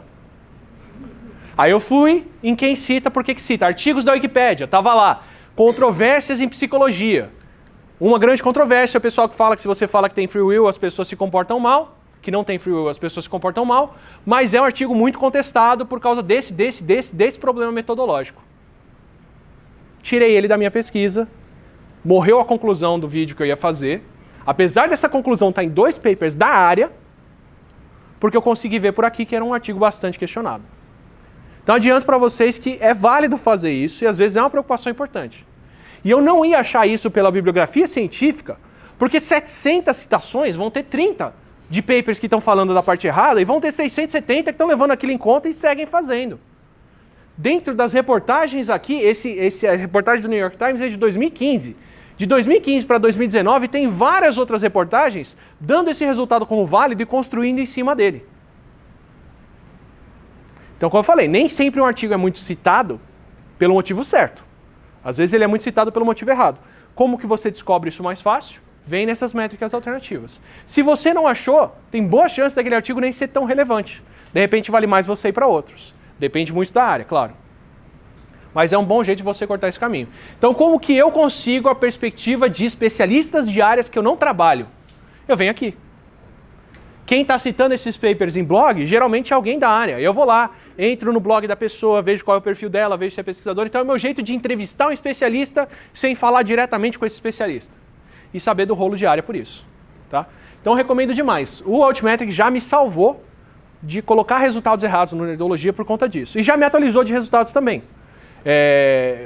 O problema é que foi depois, né? Mas o último Nerdologia, que foi o Nerdologia Ensina que eu faço um resumo da série toda, eu comento como a explicação que a gente tem para o Carbonífero, que é o período em que se depositou muito carvão no mundo inteiro, por isso que chama Carbonífero. No mundo inteiro não, mas nos depósitos daquela época. A explicação que eu tinha lido em artigo, era de que isso aconteceu quando as árvores começaram a acumular lignina, que é o que faz a madeira, o tecido duro de planta é feito com lignina, e ainda não tinha fungo e bactéria que conseguisse digerir a lignina. Então as plantas tinham desenvolvido um tecido tão novo que ninguém conseguia digerir e elas se acumularam no mundo. Aí, por coincidência, eu fui ver as Altmetrics desse trabalho e saiu um trabalho recente questionando, falando, não, ó, as árvores que formaram carvão no Carbonífero não são árvores com tanta lignina, e essa formação aconteceu num período só em regiões pantanosas. Então é mais uma indicação para a gente que essas árvores estavam sendo lavadas nos pântanos e soterradas do que uma propriedade nova das plantas ali. Pode ser que nesse período do Carbonífero tinha muito pântano com mangue com condições para formar o carvão. E esse foi o grande receito. Descobri agora, o artigo saiu ano passado falando disso. Não deu nem tempo de atualizar o vídeo, mas é assim que eu descubro o que mudou não em uma área, se não é uma área que eu acompanho o tempo todo para saber, com o dedo no pulso lá, como é que está a bibliografia dela constantemente. Oi. Mas nesse caso desse artigo, como é que você sabe que esse artigo que é novo não está errado? Porque tem vários artigos antigos comprovando essa informação e tem só um artigo novo descomprovando ela. Tem um artigo novo descomprovando, vários outros não. Esse artigo pode estar errado e o outro pode estar errado também. É normal, tá? A meia-vida da informação científica é de 5 a 10 anos. Na maioria das áreas é 10 anos, varia de área para área. Em astronomia é muito mais longa, porque o período de estudo é muito maior. Em medicina, acho que é 2 anos, ou algo assim. Em áreas muito quentes, essa meia-vida é mais curta. Quer dizer que no período de 2 anos ou 10 anos, metade da informação da área já não é mais válida. Isso é normal e é o que a gente tem que conviver com. Tá? E o problema de procurar referências antigas é esse, porque parte daquilo já está degradado mesmo, porque vieram novas descobertas. Tem um tanto aí que não tem jeito, a gente tem que conviver com esse erro. Tanto que eu falo no vídeo, várias dessas datas que eu estou citando aqui vão mudar e vão ser jogadas mais para trás conforme a gente descobre novas evidências. Isso não tem jeito, mas dentro do que dá para evitar, a gente faz isso cortando o caminho. Tá? Então, o Google Books tem esse viés. Se você vai encontrar livros que foram publicados há 10 anos, a informação ali vai estar mais defasada do que um artigo de Wikipédia. Por isso que tem que usar essas várias pontas para tentar garantir que aquela informação é aquela. Mas não tem jeito, uma parte vai estar errada mesmo e é o processo. Diga. E também às vezes acaba batendo com a dificuldade até do próprio meio científico, que as revistas tendem a publicar menos artigos de revisão e de produção de experimentos. Claro. Então, tem um experimento que é inválido, acaba às vezes não... Tem o viés do meio, do que as revistas tendem a publicar, e tem um outro viés também, que a gente às vezes escapa quando lê só artigo, que são os feudos. Quando você vai ler artigo científico, pelo menos a minha área com certeza era isso. Tem os grupos que citam outros grupos. E se a linha de pensamento não está dentro daquele grupo, o artigo não é citado. Então, ver a Altmetrics, ver a Wikipédia, ver outras fontes também é muito bom para eu ver artigos que não concordam com aquela linha de pensamento, mas que são interpretações que podem ser válidas também. Especialmente em áreas de muita disputa, ou áreas recentes, ou coisa assim. Dentro da biologia tem a disputa entre usar a filogenia molecular ou usar a filogenia... agrupar os bichos pelo DNA deles ou pelas características de fora. É uma briga homérica. Gente de uma área só fala daquilo, gente de outra área só fala daquilo. Então, eu vou ter duas datas para a origem de primatas. Entre quem usa o esqueleto para reconstruir e entre quem usa o DNA para reconstruir. E se você só lê as coisas de uma área, você só ouve aquela data. Então, às vezes é bom pegar um artigo e comparar as duas para fazer isso. Esse é um jeito um pouco de fugir dessa disputa. Mais alguma pergunta? Não? Então, eu recomendo demais. Também tem outra ferramenta, que é o PlumX. Não falei dele aqui, não vou passar ele na aula de ferramentas, porque o PlumX é um serviço que as editoras assinam e você não tem como usar ele para quem não tem. Mas se você vê esse símbolozinho de bolinhas num artigo científico, porque dentro do site da revista vai do que a revista assina. Tem revista que usa o PlumX, tem revista que usa a Altmetric. Aí você tem que clicar naquele e ver aquela sequência. Se você não vê isso em qualquer uma das revistas, você instalando a extensão da Altmetric, você usa em qualquer artigo. Tá? Então eu falo mais dela por causa disso. E como você tem uma versão dessa daqui que você pode colocar no teu navegador, para qualquer artigo você vai achar. Qualquer coisa, se você ver esse símbolozinho, você vai na Plamex e eles vão dar as mesmas métricas. Tem 6 citações para esse artigo científico, que é o artigo falando de como a Wikipédia dita publicações. Tem 25 mil compartilhamentos, tem 50 capturas no Mendeley, tem 28 citações em tal rede social, que é blog e notícias, tem 1.050 compartilhamentos e por aí vai. Então, com isso, você consegue saber outras fontes, outras pessoas, outras coisas legais de como achar informação. E na segunda parte dessa aula, a gente vai ver, inclusive, como trombar com essa informação com mais facilidade para ver o que fazer. Mas esse daqui, para mim, é o pão com manteiga de qualquer pesquisa que eu vou fazer. Vou pegar um livro? Vou. Mas eu vou ver o que o livro cita, qual é o artigo original, e vou ver o que o pessoal fala desse artigo original na Altmetric e em outros meios, para me informar mais. É o meu jeito de cortar caminho e continuar fazendo uma informação que ela é o mais embasada possível dentro do que eu consigo produzir em uma semana. Né? Se tivesse mais tempo, se tivesse como entrevistar alguém da área, se tivesse como fazer mais coisa, tá ótimo. Mas se eu não tenho isso aqui, eu vou para a Wikipédia, encontro as fontes dos artigos, vejo os que são mais relevantes, confirmo no Google Books para ver quais são legais, pego um trecho ou dois de livro que me interessa e vou conferir a pesquisa original aqui para ver se aquilo continua valendo. Se eu não posso consultar mais ninguém da área, isso é o melhor que eu posso fazer para chegar à informação mais acurada que dá. Se der para consultar mais gente da área, você pula várias etapas dessas. Tá? Gente, então, só para retomar aqui, primeiro bloco a gente estava falando de como ir atrás de uma informação que você tem um propósito já do que você quer explicar. O que eu vou recomendar agora é parte do que a gente vai ver mais para frente de como produzir material de divulgação mesmo, que é consuma material de divulgação também. É muito difícil de criar alguma coisa do nada.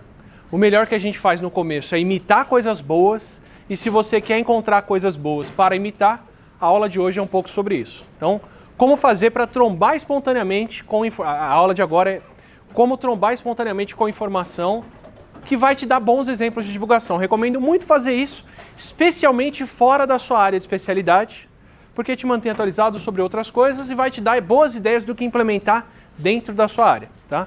Então, eu propositalmente coloquei poucos vídeos como exemplo aqui, porque a gente ainda vai ter uma parte do curso para analisar e comentar canais de vídeo, porque o material que vocês vão produzir ao final do curso é em vídeo, então a gente vai ter aulas para isso. O que eu vou fazer aqui é dar uma passada sobre outras fontes de informação e por que pode ser relevante e legal consumir essa informação nelas, tá? Fiquem à vontade também para sugerir e já pode ser uma inspiração para vocês para daqui a 2 aulas, quando forem vocês apresentar aqui na frente o que vocês fazem. Então, é um critério para vocês escolherem. Pode ser apresentar uma fonte de informação legal, e por que aquela fonte de informação é legal, ou apresentar um programa de organização, coleta de informação, um método de busca no Scholar, no PubMed que vocês acham legal. O que eu quero é ter as referências de vocês também. Então, vale para se inspirar do que vocês podem trazer aqui como exemplos mais para frente, tá? Vai ficar a critério de cada um. Para quem não acompanhou isso na aula passada, na 4ª aula a gente vai pedir para cada um trazer aqui na frente, por 1 minuto ou 2, alguma coisa legal para compartilhar para a sala também, que tem a ver com divulgação científica. Pode ser fonte de informação ou ferramenta para fazer ela. Devolvi certinho? Devolvi certinho? Era sua? Era. Obrigado. Então vamos lá. Primeira coisa, eu sei que é antiquado, eu sei que pode estar um pouco desatualizado, mas eu ainda recomendo bastante para o pessoal acompanhar blogs de ciência. Por que blog de ciência é interessante, especialmente para quem vai fazer divulgação? Porque blog é o meio mais fácil de você fazer essa comunicação no primeiro lugar. Tirando redes sociais, a gente vai falar delas logo mais, tipo Twitter, Facebook ou coisa assim, o primeiro meio mais fácil de a gente frequentar para fazer divulgação é o blog. Que é um meio escrito, é fácil de fazer, tem a ver com o que a gente está acostumado e é formado para fazer, que é escrever artigo científico. E vai ser um bom jeito de você conhecer pessoas que são relevantes na área, que têm boas explicações, boas ideias. Então, muitas vezes você vai encontrar blogs escritos por especialistas. A vantagem do blog sobre a imprensa normal, por que vale mais ler um blog, por exemplo, do que um jornal como o New York Times ou a Folha? Porque quem escreve blog não tem o imperativo do tempo, muitas vezes.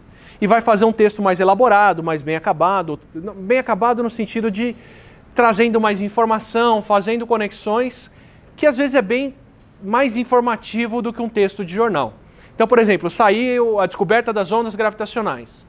Num primeiro momento, você provavelmente vai encontrar muito mais informação em jornais e revistas, na mídia, na imprensa. Se você esperar um pouquinho e encontrar isso em blogs, quando tiver alguém escrevendo sobre isso num blog, provavelmente vai ser um físico que inclusive trabalhou com aquilo. Então o próprio pessoal do LIGO tem o blog deles, onde eles escreveram como a descoberta foi feita, que dado que eles usaram, por que a coisa andou daquele jeito, por aí vai. Pode ser um bom jeito de você encontrar essa informação mais rica, feita por especialistas, e às vezes trazem novas ideias, outras formas de pensar, que são muito boas. Blog é bom para debate, tem bastante gente, às vezes, no comentário criticando o texto, apontando outras coisas, e vai dar outros formatos de divulgação que a gente pode usar. Por que eu falo que é um meio um pouco desatualizado para recomendar? Porque todas as referências que eu tinha para essa aula de bons blogs fecharam. Esses exemplos eu dou faz bastante tempo. Eu comecei com um blog, deixei um aqui para recomendar, para mostrar um blog que fechou, que é o Fenômeno. O Ed Yong, que escreve aqui, para mim é um dos melhores autores de comunicação científica da atualidade. Recomendo demais. Ele tem um livro que é o Eu Contenho Multitudes, que é muito bom sobre microbioma e como funcionam as bactérias no corpo. É um dos textos mais acessíveis e completos da área. É um biólogo, trabalhou por um bom tempo no Instituto do Câncer em inglês, começou a fazer um blog, o blog explodiu em popularidade e hoje ele é autor no The Atlantic. Então ele teve um blog, o blog ficou enorme, foi muito acessado, muito recomendado, tem ótimos textos ainda, foi parar tanto na National Geographic, que é o Not Exactly Rocket Science, mas ele foi contratado como jornalista do The Atlantic e matou o blog dele. Outro cara que eu vou recomendar aqui, Carl Zimmer, tinha um blog chamado The Loom, que é o blog que me inspirou a fazer blogs, foi o cara que me trouxe para a biologia popular, fala muito de parasita, de evolução, de uma série de coisas legais, fez um blog, o blog explodiu, ele foi para uma série de revistas, hoje ele está no New York Times e não faz mais o blog dele. Então por isso que eu falo que é um meio um pouco desatualizado. A atenção saiu do meio escrito, a atenção saiu dos blogs, como a gente viu na aula passada, e vai ver em aulas mais para frente, então isso também reflete um pouco aqui, mas quem está fazendo isso por lazer, por paixão, por amor, está deixando essas coisas por lá ainda, vale a pena ler. O Ed Yong faz vídeo dentro do The Atlantic. É verdade, o Ed Yong começou a fazer vídeos lá, né? E são bons também, são bem feitos. A gente vai tratar deles na aula de vídeo ainda. Não é no meio do vídeo, fica travadão assim. Estou repetindo para o microfone aqui, mas ele faz os vídeos, não é do meio, mas a explicação é excelente, muito bem feita. Mas agora ele foi pro vídeo, tá tentando ir pro vídeo, né? É. A Atlantic tá investindo na divulgação através do vídeo dentro do The Atlantic. Então, também é um sinal de para onde o meio está indo. Vocês estão vendo o pessoal sair dos blogs e ir para meios como vídeo, podcast e outros meios de comunicação. Normal, a mídia vai mudando, o pessoal vai mudando junto, mas ainda tem bons exemplos aqui especializados. Tem o Dot Physics, que é um de física muito bom. Tem, deixa eu ver, Bad Astronomy, é um blog de física muito legal do Phil Plait, que vive reclamando de má comunicação de astronomia aí dentro. Diga. De quem? Os autores que você falou dos blogs que Os dois, o do Ed Yong tá ED e o sobrenome dele é YONG, Ed Yong. Eu vou colocar depois, mas se você entrar no link ainda aparece o material antigo dele, se eu não me engano, tá? E o Carl Zimmer eu vou colocar o perfil de Twitter dele aqui, então vai aparecer bonitinho. Mas é Ed, ED, e Yong parece com novo, mas é sem o U, é IONG. Podcasts, também os que eu estou recomendando aqui são old school, mas eles ressaltam um pouco mais do porquê que a coisa é legal. Dois exemplos para mim extremamente marcantes de podcasts que foram relevantes cientificamente para mim. Tá? Não estou nem falando só de divulgação, de novas ideias, mas para me informar. Eu tinha um problema. Dentro da área de virologia, tem muito pouca gente trabalhando no Brasil com vírus. Deve ter 20 centros em universidades do Brasil todo e, sei lá, 10 pessoas por centro, ou nem isso. Então é muito difícil de você ter encontro de virologia no Brasil, de ter uma discussão constante, atual sobre a área. O que eu comecei a fazer na pós-graduação? Comecei a ouvir o This Week in Virology, que era o podcast que ainda roda, de um professor da Universidade de Colômbia, que é o Vincent Racaniello, que toda semana senta com outros virologistas para ler os papers que saíram na semana. Então era um bom jeito de eu me atualizar da bibliografia. Toda semana eu ia lá, ouvia, essa semana sai um paper importante sobre HIV, sai um paper importante sobre herpes, o pessoal na África está discutindo tal coisa de ebola, e ele frequentemente chama os autores dos papers para o podcast. Então assim, a informação de ponta da boca dos melhores especialistas toda semana para mim. Ótimo. Tem isso para toda a área, garanto para vocês. Tua área de interesse provavelmente tem um podcast desse tipo, de nicho, que só vai acontecer em inglês, porque é só em inglês que você vai falar com 10 mil pessoas que estão interessadas 50 mil pessoas estão interessadas numa área menor, mas é o paradoxo do buraco na rua que a gente falou semana passada. Vai ter gente falando que você gosta, sim. É um bom jeito de achar. Tanto que o This Week in Virology virou também This Week in Microbiology, This Week in Parasitology. Então, toda semana ele faz várias áreas agora. E um outro, para dar um exemplo de coisa que foi super relevante para mim profissionalmente, é o Futures in Biotech, que é um podcast que já parou. Começou quando eu não lembro o nome dele, Leonard alguma coisa. O cara do Futures in Biotech montou uma startup fora da universidade, ele trabalhava com purificação de proteína, montou uma empresa fora da universidade e ele começou a documentar isso no podcast. O que estava avançando naquela área, para onde a empresa dele estava indo e o que ele achava de interessante. E o cara estava falando em 2012 de técnicas que eu fui usar na pós-graduação em 2016, em 2017, 2014, bem para frente. Mas eu já sabia o que eram as técnicas, já sabia como é que a coisa funcionava, porque estava ouvindo alguém que estava inovando nessa área, falando nisso desde o começo. Então, vai por mim. Tem como você pegar informação de ponta legal, boas ideias, saindo da boca de quem está descobrindo aquilo ali, ouvindo podcast. A desvantagem é que você vai ter que ouvir isso em inglês, mas é bom porque se você está ouvindo dentro da sua área de interesse, o vocabulário já é mais próximo. É mais fácil, eu acho, ouvir um podcast, pelo menos no começo com o inglês que eu tinha, da minha área que está usando os mesmos termos que eu lia nos papers, do que pegar uma conversa casual. É muito mais difícil pegar dois caras do interior dos Estados Unidos discutindo entre eles uma partida de futebol americano, que eu não conheço o nome de ninguém, nem nada do que está acontecendo, do que pegar um pesquisador do Japão e um alemão tentando falar o inglês comum usando os termos dos papers que eu leio. Por mais paradoxal que seja. Mas... Então é um bom jeito de você também já treinar a tua língua e se informar com um negócio legal. É um pouco desatualizado, podcast diversificou um monte agora, estou recomendando um uso que nem é o mais popular, mas é um bom jeito de você chegar em alguma coisa da área. Então tem alguma área interessante, você quer fazer um material de divulgação científica, podcast, vídeo, texto, sobre alguma coisa, entra no iTunes, entra no Spotify, entra numa plataforma de podcast, procura pelo termo, você vai se surpreender com o que você pode encontrar lá dentro às vezes, com um episódio super específico, mas que fala daquilo que você quer tranquilamente. E ainda você ouve no ônibus, ouve no carro, ouve no metrô, fazendo outra coisa, e já está se informando daquilo numa boa. Então foi assim que começou o vício. Para recomendar aqui, estou tentando pegar em inglês para não mostrar favoritismos de qualquer tipo, mas da lista dos podcasts mais ouvidos de ciência no iTunes, vários deles são podcasts de histórias em ciência e são muito bons para você pegar um jeito diferente de contar como as coisas acontecem. Tá? O basicão de recomendar para qualquer um é o Radiolab e o Invisibilia, que veio da galera do Radiolab também, se eu não me engano. São dois podcasts que vivem de histórias histórias que contêm ciência. Então, eles vão falar, por exemplo, sobre ondas gravitacionais. Eles não vão falar do que são as ondas gravitacionais. Eles vão pegar histórias de algum dos descobridores e falar alguma coisa legal que aconteceu ali. O Invisibilia fala muito sobre como a mente funciona e eles vão na pessoa que passa por aquilo e faz aquela coisa. É fantástico. É um jeito bem diferente de ouvir as coisas e vai te dar uma boa noção de como contar histórias legais dentro de um tema, dentro de uma área, de um jeito totalmente diferente do que a gente está acostumado. É um pouco difícil pelo inglês às vezes, dependendo do grau de fluência que você tem, mas é um ótimo exercício para testar outras coisas, aprender um pouquinho a fazer isso de forma diferente. Então, recomendo muito. Consuma esse tipo de informação se você quer fazer esse tipo de informação. Ouvir esse podcast é um bom jeito de você tanto se manter atualizado quanto pensar em novas ideias de como explicar essas coisas.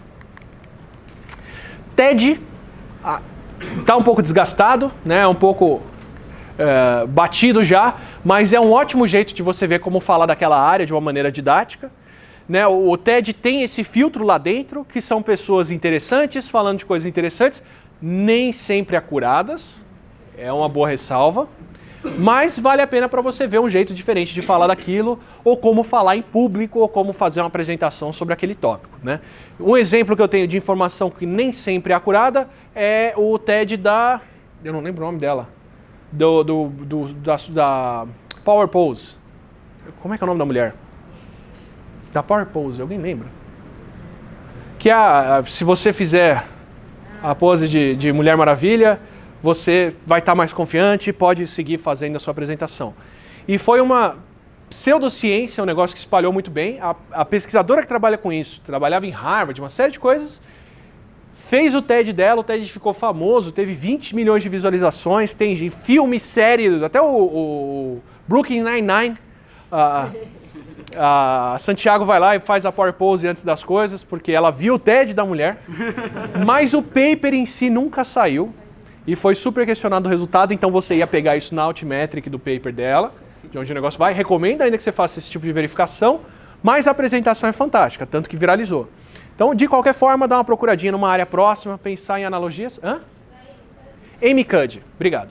Amy Cuddy. Ela montou um centro de pesquisa em torno da repercussão dessa apresentação. O problema é que a pesquisa não confirmou o que ela apresentou. Mas a apresentação é fantástica. Vale para você ver, né? Tem várias técnicas de apresentação de TED, vou falar para vocês do material e de outras coisas depois, mas é o basicão. Você começa com um exemplo pessoal, falando de como que você foi parar naquela área, ou como aquilo é marcante, dá exemplos de como isso acontece e termina falando de como isso vai mudar o mundo. A gente vai analisar ainda a apresentação de TED, vai passar por isso.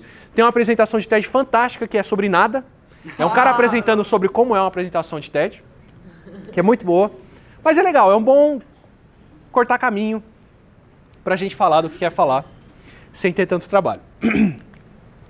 Também recomendo vídeos. Estou pegando exemplo bem inócuo aqui, bem mais simples do que a gente vai analisar, que é a tabela periódica de vídeos, que é uma série da Universidade de Edinburgh, se não me engano, não, Nottingham, do Departamento de Química, esse tiozinho do cabelo estufado de Química, eles vão elemento por elemento e depois moléculas e fazem vídeos fantásticos, por exemplo, para falar sobre glicose, ele vem para o Brasil, senta no pé do Cristo Redentor com uma caipirinha e começa falando tudo que tem nessa caipirinha veio da glicose, veio da sacarose, porque aqui é a fermentação do açúcar, e tem açúcar adicionado, e depois vem o limão, e por aí vai. Mas fantástico, ele está explicando uma série de coisas de química com a caipirinha na mão, no pé do Cristo, bem gringo no Brasil, mas são bons exemplos. A gente vai passar por vários desses. Quem levantou a mão aqui? Sobre o TED, o TEDx, você espera muito pior do que o TED? O TEDx é pior, muito pior, e eu falo isso tendo feito um, ou dois até. Então, na verdade, a questão do TEDx é que são TEDs organizados independentemente, né? E por serem organizados independentemente, tem altos e baixos muito mais extremos. Então tem ideias muito boas, tanto que são bons TEDx hoje em dia que vão parar no TED e são apresentados, mas também tem coisas muito piores. Tem umas ideias bem mais fracas lá e umas coisas muito menos embasadas, tanto que puseram o Átila para falar lá. Já. Mas tem esse viés sim. Tá, o TED tem uma certa coragem, não necessariamente vai ser tão acurado, mas como leva o nome deles, o pessoal vai lá, aparece na frente dos bilionários e tudo, eles têm outra preocupação. O TEDx está mais sujeito a quem organiza. Então vai ter bons TEDx, vai ter TEDx que são medianos e vai ter alguns que são pseudocientíficos ou, né, do que a gente está preocupado, vão ter muitos erros conceituais. Então tem esse viés. E são super espalhados, né? Tem muito mais coisa. O TED, por ser mais curado, tem um preparo. Quem vai fazer um TED, os slides foram desenhados por profissionais, o texto da pessoa passou por redator, aquilo foi treinado, ensaiado, feito. O TEDx nem sempre tem isso. Então o bom do TED é que já vem uma coisa bem mais trabalhada para você ver. Então ele pode ser, ele tem mais coisa a ensinar, vou colocar assim, de como apresentar do que um TEDx. O TEDx está muito dependente de quem fala, o TED não. Tá, o TEDx que eu apresentei, eu memorizei o texto. E eu sabia o que falar lá porque eu tinha memorizado. O TED tem 2 prompters lá no fundo, que o pessoal lê para fazer motivo. Tem o ponto onde a pessoa para, tem a cadência que ela fala, o exemplo que está no slide foi curado, veio o técnico junto e ficou, não, dá o exemplo da sua mãe, dá o exemplo da sua irmã. Ah, o exemplo seu é melhor, fala dele aqui. Então tem um coaching melhor para começar, de verdade. E coaching mesmo, tem um treinamento para apresentar lá. Então, ele é mais acabado, é mais profissional. Não necessariamente é o mais praticável pela gente, mas tem isso. E a gente vai falar deles bastante mais pra frente. Mais alguma pergunta dessas? Tá. Então, vídeos, a gente vai falar de alguns. Queria dar um exemplo muito bom aqui. Recomendo que você chegue em casa e assistam esse vídeo. Mais adiante, a gente vai analisar esse vídeo na aula lá pra frente. O Skunk Bear é um canal fantástico do YouTube que, infelizmente, parou de fazer vídeos, porque eram vídeos muito elaborados, que não tinham tanta audiência, mas dentro de divulgação científica o vídeo é chuchuzinho, assim, ele tem tudo, do começo ao fim. o apresentador é super simpático, o cara dá vários exemplos de como aquilo entra no dia a dia. Esse aqui é um vídeo que ele faz sobre a analogia entre como queima um rojão, como queimam os fogos de artifício e como o nosso corpo metaboliza o açúcar e as coisas que a gente come. E aí ele pega um churrasco, faz analogia do que ele tem na mão com o que tem no corpo, pega o carvão do churrasco para explicar do carbono queimando. A gente vai falar do vídeo no passo a passo. Mas já recomendo para vocês pegar um canal desses e acompanhar, vai te dar ótimas ideias de vídeo, material, referência, como fazer uma apresentação legal dentro dessas coisas. Tá? E eu falo isso sabendo que eu tenho um apoio enorme dentro do Nerdologia, que é a equipe de edição. Provavelmente, se você for fazer um vídeo para o YouTube, você não vai ter 10 pessoas para trabalharem no vídeo com você. Então, como é que você vai fazer um vídeo se não tem tanta gente? Pega bons exemplos, assiste eles, pega as ideias, vê o que você vai fazer próximo. Então, falo isso, inclusive, reconhecendo a falha do que eu consigo transmitir para vocês. Quem assiste vídeo do YouTube, ou pelo menos deve assistir vídeo do YouTube para puxar referência de fora, são os meus editores. É o pessoal do Estúdio 42 que trabalha no vídeo. Tem um monte de gente envolvida aí que precisa se informar. Se você vai fazer tudo sozinho, você tem que consumir isso. Então, é bom chegar nesse tipo de material. Esse aqui, para mim, é um dos exemplos mais didáticos, bonitinhos, legais. Passa por todos os pontos e a gente vai analisar um vídeo desses, ponta a ponta, para ver o que estão fazendo ali de legal. Mas já recomendo desde agora, tá? Também vale seguir as pessoas em redes sociais. Falei, pelo Altmetric mesmo dá para você descobrir pessoas que compartilham bons artigos científicos e compartilham boas fontes. Seguir essas pessoas em redes sociais é uma ótima forma de você ver o que está sendo comunicado recentemente. Em especial no Twitter, vou provar para vocês porque que o Twitter é melhor, pelo que já foi pesquisado, mas já recomendo de cara. O Carl Zimmer, esse daqui é o Carl Zimmer que eu tinha falado, com os blogs, a rede social ela deu uma boa enxugada nos blogs. Blogs até 2010, 2011 serviam para as duas coisas, para as pessoas escreverem e para as pessoas compartilharem coisas legais. Com o Twitter, com o Facebook, o compartilhamento foi para eles. Então, a própria produção em blogs deu uma reduzida bem forte conforme essas redes se tornaram mais populares, porque tudo que a galera ia recomendar começou a ir para essas redes. E elas continuam valendo muito para isso. Então, seguir bons pesquisadores, bons comunicadores em redes sociais é uma boa forma de você encontrar material que você não está acostumado a consumir, é onde a galera recomenda essas coisas, e quando você estiver produzindo o seu material, é uma boa forma de você se apresentar para outras pessoas também. Tá? Isso já estou dizendo para vocês que é um corta-caminho enorme. Vou dar um exemplo prático aqui. A Mariana Fioravante foi uma aluna da Bio aqui, que terminou a graduação, começou a escrever um blog junto com a pós dela, que é a polimerase de mesa, e a primeira coisa que ela fez foi entrar no Twitter, achar todo mundo que escrevia blogs de ciência e começar a conversar com todo mundo. E ela até hoje trabalha no meio, ela trabalha com criadores. Se eu não me engano, hoje ela agencia youtubers de ciência até. Mas como é que ela chegou nesse meio? Ela precisou esperar o blog dela ficar popular e todo mundo ficar sabendo? Não. Ela fez o blog para mostrar o trabalho dela, mas ela já foi direto para o Twitter, entrou em contato com todo mundo e começou a participar e interagir nesse meio bem rápido. Tá?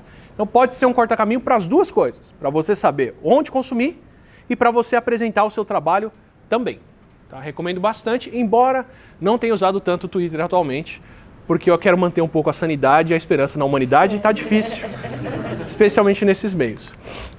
E aqui é para mostrar para vocês de verdade, um artigo da Nature bem legal, não é um artigo científico, não é uma pesquisa com peer review, é um estudo que o pessoal do editorial da Nature fez, entrevistando pesquisadores sobre quais redes sociais usam e para que usam essas redes. E para fazer um contraste, o pessoal usa muito Facebook, ele é muito mais popular, mas o principal uso do Facebook é não profissional.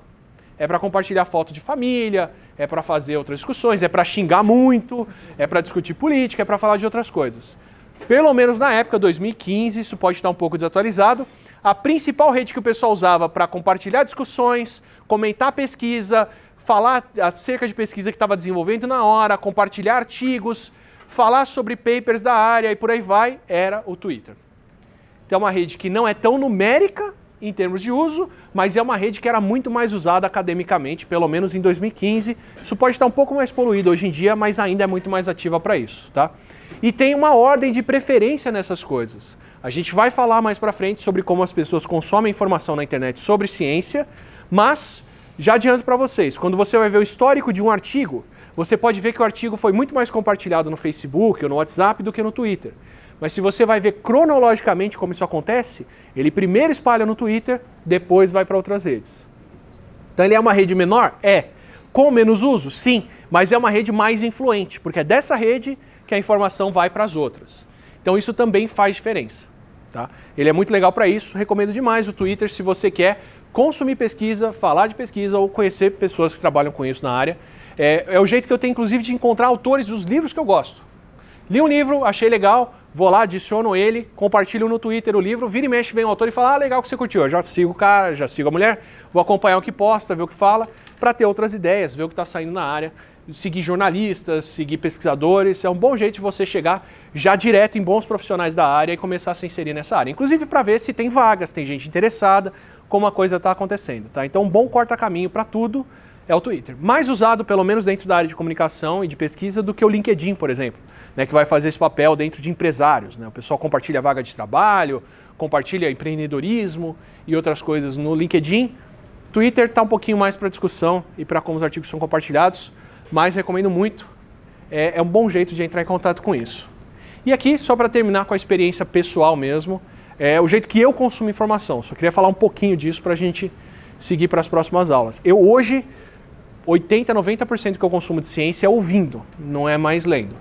É ouvindo audiolivro. Então, encontrei bons serviços, tem a Audible, aqui no Brasil tem U-Books, tem a Toca Livros. Está começando a sair obras em português muito boas, mas o meu jeito de encontrar os livros de ciência que eu gosto é seguir os autores no Twitter, ver alguém que acabou de publicar um livro interessante da área, ou ver os livros que estão recomendando, entrar lá, baixar o audiolivro. É caro, vai custar uns $10 por audiolivro, pelo serviço de assinatura. Então, especialmente com o dólar subindo, fica uma coisa um pouco pesada. Especialmente porque o audiolivro não tem a versão em texto e você vai ter que achar o texto ainda. Mas a minha maneira de consumir informação hoje é essa. Eu ouço o livro, pego o e-book dele depois, vou no e-book, anoto o que eu achei de mais importante, mais interessante, e em cima dessa anotação eu vou fazer a pesquisa para fazer um episódio. Porque eu já estou começando de algo que eu sei recomendar para as pessoas depois, e que é legal. E para mim o que é mais importante hoje em dia, eu já estou ouvindo sobre aquele achado dentro do contexto, dentro da área de importância dele. E o audiolivro está no limite ali do que, em inglês pelo menos, do que livros que são com um pé acadêmico e um pé de divulgação que eu consigo consumir e saber deles bem. Então vou falar aqui no curso de alguns livros legais de divulgação científica, de como fazer divulgação científica. Um deles é o Science of Storytelling, que eu estou ouvindo agora, tem muita coisa legal. E o outro é o Houston, We Have a Story, que é sobre storytelling, usando o caso de Houston, que não era Houston, We Have a Problem. Eles encurtaram a frase para o filme e funcionou, e a gente vai falar disso. Mas eu primeiro ouvi eles, depois eu fui anotar, depois eu fui fazer as outras coisas. Da maneira como eu me informo hoje é principalmente por audiolivro para chegar nas informações que eu quero e pesquisar por outras áreas. É custoso, você vai ouvir 10, 12 horas de conteúdo para chegar em uma informação ou um exemplo legal do que você quer trabalhar, mas eu estou fazendo com rede. Eu vou ouvindo vários livros, vou anotando todos eles, vou colocando todos num organizador que eu vou falar na aula que vem, e depois, quando eu preciso falar de alguma coisa, eu procuro aquele termo dentro dos livros que eu já li e eu já chego nas minhas anotações bem mais fácil. Então isso é um jeito de eu cortar caminho. Né? Eu estou fazendo isso por prevenção. Eu primeiro vou ouvir, depois eu vou descobrir que eu trato daquilo e vou seguir a informação daquele jeito, mas depois de ter ouvido 400 livros, a coisa começa a engrenar bem. Mas tem essa desvantagem, você vai ter que ouvir muita coisa. O bom é que você pode acelerar, põe em 2 velocidades, 2,5 e vai ouvindo. O trânsito muda completamente de problema para você. E se você for fazer isso no ônibus, eu recomendo demais um fone que tampe o seu ouvido para você não sair surdo do ônibus. Porque você tem que ouvir a fala muito bem e o barulho ao redor é muito alto. Então se você arrumar um fone que no mínimo tem aquela espuminha de tampar o ouvido para você ouvir com mais definição o que você está fazendo, vai fundo. Não é para todo mundo, não conheço ninguém que trabalha desse jeito que eu estou trabalhando, mas para mim tem funcionado bem. Eu não queria colocar como recomendação de funciona, vai, faz, mas é um jeito de achar informação também. E na aula que vem eu vou passar por todos os programas de organização de como é que você guarda os textos, como é que você anota, indexa eles, para depois você poder recuperar a informação que você viu em algum lugar e quer tratar dela com mais facilidade. Isso para mim é tão importante quanto achar ela no primeiro lugar. Mas é a passeada por aí, ok? Então, tendo visto como buscar essa informação, como trombar com ela, vocês agora vão ter aula prática para procurar esses temas, pensar no que vocês vão trabalhar em vídeo e a gente vai para os computadores para começar a elaborar esses textos.